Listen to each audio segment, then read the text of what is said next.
जैसे ही movie start होती है हमें दो कॉलेज स्टूडेंट्स दिखाई जाती हैं जो कि अपनी क्लास लेने के लिए जा रही थी। उनमें से एक लड़की का नाम डियाना था। क्लास लेने के बाद वो अपने दोस्त से मिलती है जिसका नाम ग्रेग होता है। अगली क्लास में एक प्रोफेसर डियाना से कहता है कि तुम मुझे म्यूजियम में मिलना, लेकिन ग्रेग उससे कहता है कि तुम्हें क्या जरूरत है वहाँ जाने की। लेकिन डियाना उससे कहती है कि मैं वहाँ पर मौजूद कुछ नई चीजों को देखना चाहती हूँ। उसके बाद वो म्यूजियम में चली जाती है, लेकिन देखती है कि प्रोफेसर तो वहाँ नहीं थे। वो उन्हें ढूंढती है लेकिन वो उसे नहीं मिलते। इसके बाद उसे वहाँ पर पड़ा हुआ एक ब्रीफकेस दिखाई देता है जिसके ऊपर ट्रेजर ऑफ पर्शिया लिखा हुआ था, यानी पर्शिया का पुराना खजाना। उसे उसके अंदर एक बॉक्स दिखाई देता है। वो उसे देखती है और खोलने की कोशिश करती है, लेकिन इसी दौरान उसकी वहाँ आंख लग जाती है। लेकिन जब उसकी आंख खुलती है तो उसे उस बॉक्स के ऊपर एक पिन दिखाई देती है। उस पिन को दबाने से वो बॉक्स खुल जाता है और उसके अंदर एक लाल पत्थर होता है, यानी रेड स्टोन। वो उस पत्थर को उठा लेती है और उसे चमकाने के लिए उसे रब करने लगती है, लेकिन क्या देखती है कि उसके अंदर एक बहुत खौफनाक शक्ल उसे दिखाई देती है।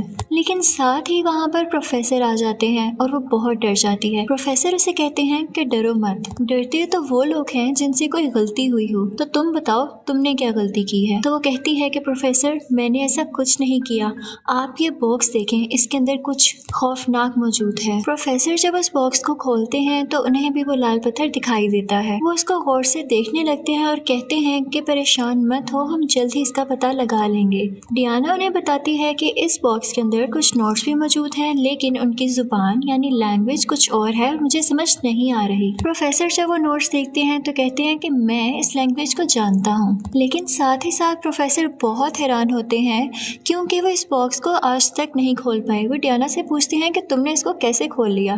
तो डियाना बताती है कि मैंने तो बस एक पिन को दबाया है। तो प्रोफेसर कहते हैं कि मुझे खुशी हुई कि तुमने मेरा काम आसान कर दिया, तो चलो इसी खुशी में आज हम डिनर करते हैं, चलते हैं। लेकिन डियाना मना कर देती है कि बहुत रात हो चुकी है, आई एम सॉरी प्रोफेसर। तो इस पर प्रोफेसर काफ़ी उदास हो जाते हैं। डियाना चली जाती है और प्रोफेसर वहीं पर होते हैं कि उनके सामने वही जिन आ जाता है और उनसे डियाना के बारे में पूछता है कि वो कहाँ गई है जिसने मुझे आज़ाद किया। प्रोफेसर डर जाते हैं और कहते हैं कि अगर तो तुम वाकई वही जिन हो तो मैं तुम्हें हरगिज़ नहीं बताऊंगा कि वो कहाँ गई है। जिन कहता है तो अच्छा, यानी तुम जानते हो कि मैं कौन हूँ, तो फिर ये भी जान रखो कि अगर तुमने मुझे ना बताया तो तुम्हारे साथ क्या होगा। फिर उसके बाद वो प्रोफेसर के करीब आता है। वो कहता है कि मैं तुम्हारी हर तरह से मदद कर सकता हूँ। तो प्रोफेसर कहते हैं कि नहीं थैंक यू, मुझे तुम्हारी मदद नहीं चाहिए। उसके बाद जिन को गुस्सा आ जाता है और वो गुस्से में कुछ करने ही वाला होता है कि पीछे से प्रोफेसर की आवाज़ आती है कि रुको, मुझे एक मौका दो। प्रोफेसर कहता है कि मैं चाहता हूँ कि दो खूबसूरत लड़कियाँ मेरी खिदमत करें। इसके साथ जिन कहता है कि ठीक है, तुम्हारी ये ख्वाहिश पूरी हुई। और उसी के साथ दो लड़कियाँ आती हैं और प्रोफेसर को नोच लेती हैं। प्रोफेसर इस जिन के बारे में सब कुछ जानता था कि ये वही जिन है जो लाल पत्थर से अब आज़ाद हुआ है, लेकिन फिर भी अपनी बेवकूफ़ी की वजह से वो यहाँ मारा जाता है। दूसरी तरफ हमें डियाना दिखाई जाती है जो कि अपने दोस्त ग्रेग के साथ थी, और जिस दौरान जिन प्रोफेसर को मार रहा था तो उसी वक्त डियाना को भी इस चीज़ के विजन्स आ रहे थे। वो बहुत घबरा जाती है और वहाँ से चली जाती है। दूसरी तरफ हमें जिन दिखाया जाता है जो कि प्रोफेसर के फेस की स्किन को उतार कर खुद के फेस पर लगा लेता है और अब वो बिल्कुल प्रोफेसर जैसा दिख रहा था और प्रोफेसर की डेड बॉडी को एक कैबिन में छुपा देता है। जिन वो लाल पत्थर उठाता है और वहाँ से चला जाता है। कुछ देर बाद डियाना म्यूजियम में आती है, लेकिन फिर से उसे कोई वहाँ पर नहीं दिखाई देता और जाते हुए अपने साथ वो बॉक्स भी ले जाती है। घर जाकर वो बॉक्स अपने दोस्त ग्रेग को दिखाती है कि ये वही बॉक्स है जिसके अंदर से मुझे लाल पत्थर मिला, और उनमें से कुछ नोट्स को ट्रांसलेट करने लगती है और फिर ग्रेग को बताती है कि ये बॉक्स एक सीक्रेट जगह से मिला था। इसे पहली बार 12वीं सदी में पर्शिया में देखा गया था। वो बताती है कि इसमें जो पत्थर है वो आग से बना है जिसके अंदर जिन कैद था और मैंने उसे खोल दिया। उसके बाद उसे ये भी बताती है कि मैंने विजन्स देखे हैं कि प्रोफेसर को मार दिया गया है, लेकिन ग्रेग उसकी बात पर ज्यादा ध्यान नहीं देता और वहाँ से चला जाता है। वो फिर खामोश होकर बैठ जाती है। इसके बाद हमें जिन दिखाया जाता है जो कि अब डियाना के कॉलेज गया था और वहाँ एक प्रोफेसर से वो डियाना का एड्रेस मांगता है। तो वो कहती है कि नहीं सॉरी, ये हमारी प्राइवेसी रूल्स के खिलाफ है। तो जिन उसे कहता है कि तुम जो चाहोगी मैं वो तुम्हें दूंगा, उसके बदले में तुम मुझे डियाना का एड्रेस दे दो। वो कहती है कि फिर तुम मेरी तमाम विशेस पूरी कर दो। जिन कहता है कि तुम सिर्फ एक ही ख्वाहिश कर सकती हो। तो वो कहती है कि हाँ, फिर आग लगा दो इस जगह को ताकि सब सुकून से रह सकें। तो फिर सच में उस जगह में आग लग जाती है और वो भी मारी जाती है। इस दौरान भी डियाना को इस चीज़ के विजन्स आ रहे थे और उसकी तबीयत ख़राब होने लगती है। लेकिन जब उसे उस टीचर की डेथ के बारे में पता चलता है तो वो आकर देखती है और फिर से डर जाती है। घर जाकर वो बाकी के नोट्स को भी ट्रांसलेट करती है और वो चाहती थी कि वो जिन के बारे में तमाम इन्फॉर्मेशन ले ले। अगले दिन जिन प्रोफेसर के रूप में जिसने उसे सबसे पहले मारा था कॉलेज में क्लास लेने आता है और सबसे पूछता है कि डियाना किधर है। तो बच्चे उसे बताते हैं कि वो हमेशा लेट ही आती है। उसके बाद डियाना जब जा रही होती है तो उसे वो प्रोफेसर दिखाई देता है।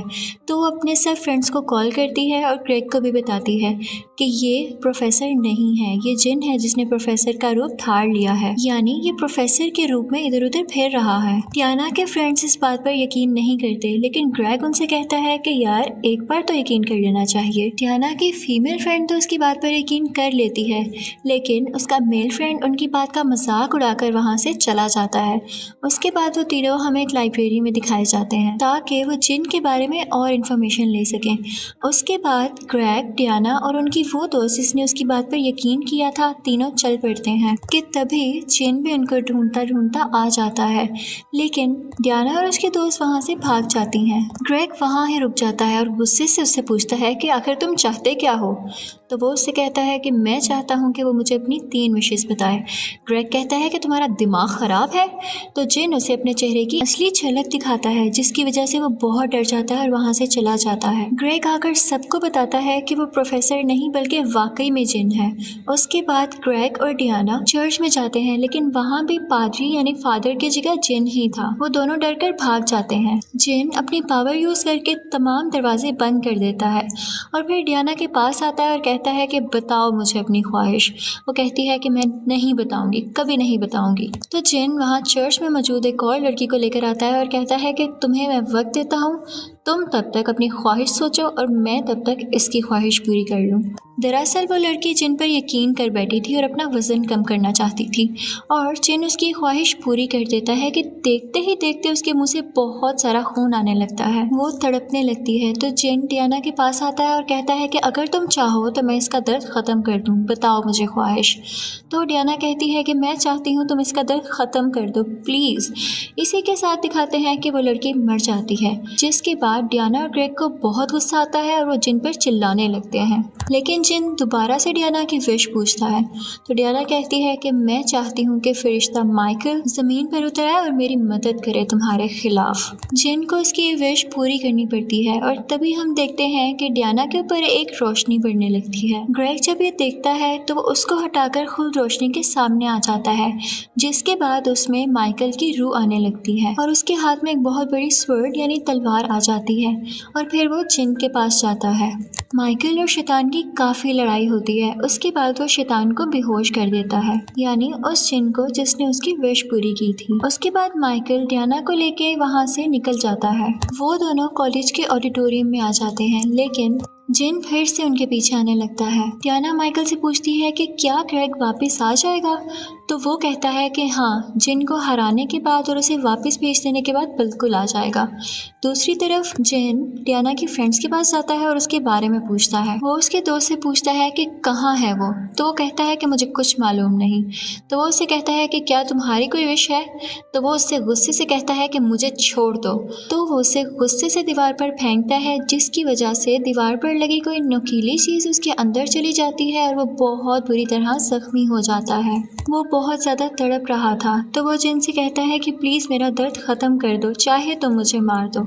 लेकिन जिन कहता है कि इस चीज़ का हक सिर्फ डियाना के पास है और वही तुम्हारा दर्द ख़त्म कर सकती है, उससे कहो कि वो ये विश करे। डियाना ये सब कुछ देख रही थी लेकिन वो कुछ नहीं बोल सकती थी, इसलिए वो वहीं पर तड़प तड़प कर मर जाता है। जिन कहता है कि अगर तुमने अब भी मुझे कोई विश ना बताई तो मैं तुम्हारे बाकी दोस्तों को भी मार दूंगा। ये सुनकर डियाना रोने लगती है तो माइकल उससे कहता है कि तुम रो क्यों रही हो?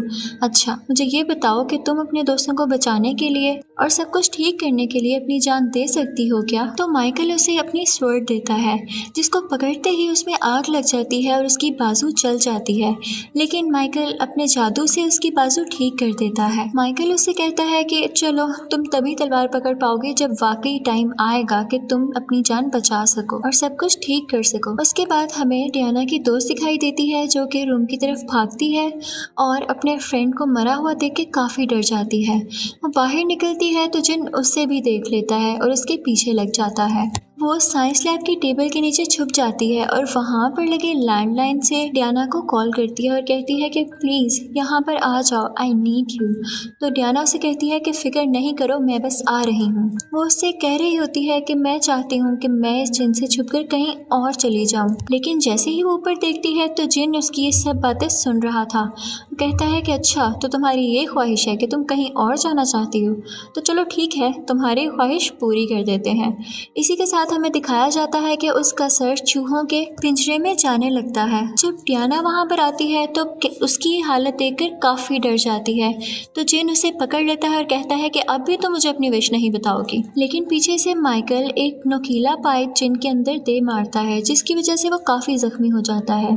फिर वो उस पाइप को बाहर निकालता है और उन दोनों की काफ़ी लड़ाई होती है। फिर उसके बाद वो उसका एक हाथ काट कर डियाना को लेकर माइकल अपने साथ चला जाता है। लेकिन जिन अपना कटा हुआ हाथ अपने साथ वापस लगा लेता है और उन दोनों का पीछा करने लगता है। भागते भागते वो दोनों एक छत पर आ जाते हैं और जिन भी उन्हीं के पीछे था। जिन यहाँ भी डियाना से उसकी आखिरी और तीसरी विश के बारे में पूछता है, लेकिन डियाना कहती है कि तुम्हें आज़ाद करने वाला ही जब नहीं रहेगा तो तुम्हारा क्या होगा, इसलिए मैं अपनी जान दे रही हूँ। ये कहते ही वो बिल्डिंग से छलांग लगा देती है, लेकिन फौरन से जिन उसे बचा लेता है और तभी माइकल अपनी स्वॉर्ड डियाना को दे देता है कि लो, टाइम आ चुका है। डियाना उस तलवार से जिन पर अटैक यानी हमला करती है और वो फिर से उस पत्थर में चला जाता है और दोनों बिल्डिंग से गिर जाते हैं। डियाना काफ़ी इंजर्ड हो चुकी थी, लेकिन माइकल उसके पास आता है और अपनी पावर से उसे ठीक कर देता है और माइकल ग्रेग की बॉडी से फिर चला जाता है और ग्रेग वापस लौट आता है और डियाना भी ठीक होकर उसके पास चली जाती है। यहाँ पर ये मूवी ख़त्म होती है and thank you for watching.